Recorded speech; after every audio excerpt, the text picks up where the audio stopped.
nous allons maintenant vous soumettre, si je puis dire, à un crash test sur quelle stratégie pour ma PME.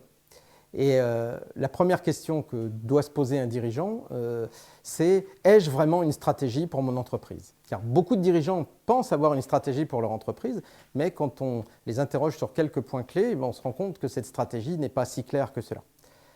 Et donc, 4 questions simples, finalement, vous permettent de savoir si vous avez correctement défini votre stratégie. Je ne dis pas qu'elle soit bonne ou mauvaise, mais qu'elle soit définie. La première question, c'est à quoi va ressembler votre entreprise dans 3 ans ou dans 5 ans? C'est la question essentielle et elle se subdivise en 4 points.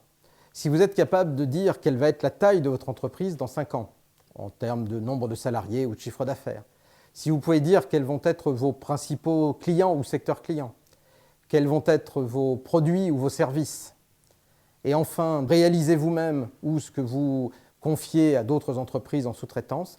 Donc, si vous êtes capable de répondre à ces 4 points, taille, produit, client, et qu'est-ce que je fabrique moi-même, qu'est-ce que j'externalise, eh bien, on peut dire que votre stratégie est définie.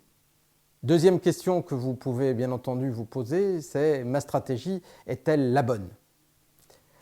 Eh bien, paraphrasant le célèbre monologue d'Édouard Baird dans Astérix et Cléopâtre, je dirais qu'il n'y a pas de bonne ou de mauvaise stratégie, que la vie est faite de rencontres, etc. etc. Effectivement, de la même manière qu'il n'y a pas de bonne ou de mauvaise situation pour le scribe Édouard Baird, il n'y a pas de bonne ou de mauvaise stratégie. Ça dépend en fait de vos objectifs.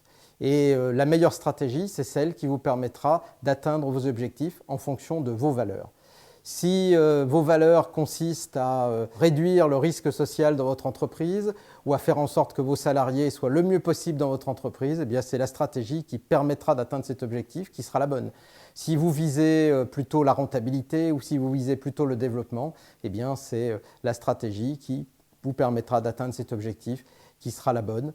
Et surtout, ce que je note en PME, c'est le respect des valeurs des dirigeants. C'est un point très important. Les PME ont presque toutes une histoire, certaines existent depuis plusieurs générations, et le respect des valeurs de l'entreprise et des dirigeants, c'est sans doute le point le plus important dans le choix de la stratégie. Vous avez une stratégie, elle est a priori bonne, mais est-elle efficace? En effet, elle peut être pertinente, mais pas efficace, c'est-à-dire pas mise en œuvre. Napoléon, parlant de la stratégie militaire, indiquait que la stratégie est un art simple, mais tout d'exécution. Et en effet, la meilleure des stratégies du monde qui ne serait pas mise en œuvre ne servirait à rien. Et donc, vous pouvez là faire un petit test qui consiste à interroger 3 de vos collaborateurs dans l'entreprise et demandez-leur de définir la stratégie de l'entreprise en 3 points. Eh bien, si premièrement, ils sont capables de le faire, et si deuxièmement, ils répondent à peu près la même chose, eh bien, c'est que votre stratégie a des chances d'être mise en œuvre et donc d'être efficace. En conclusion de toute cette présentation sur la stratégie d'entreprise en PME, nous allons utiliser une image empruntée au monde de la voile. Vous avez vu dans toute la démarche que la voile est souvent utilisée pour illustrer les concepts et la pratique de stratégie d'entreprise. Il faut dire que l'entreprise s'assimile assez bien au bateau, avec ses forces et ses faiblesses, des bonnes voiles, un bon mât, etc. Et l'environnement de l'entreprise s'assimile assez bien à l'environnement du bateau, la météo, les marées, les courants, etc. J'espère vous avoir fait partager ma passion à la fois de la stratégie d'entreprise et des PME. Et comme vous l'avez vu, j'ai beaucoup emprunté à l'univers de la voile pour illustrer les concepts parfois un peu sophistiqués de la stratégie d'entreprise.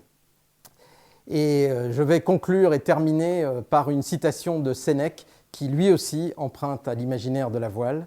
Sénèque disait dans cette très jolie formule « Il n'y a pas de vent favorable pour celui qui ne sait où il va ».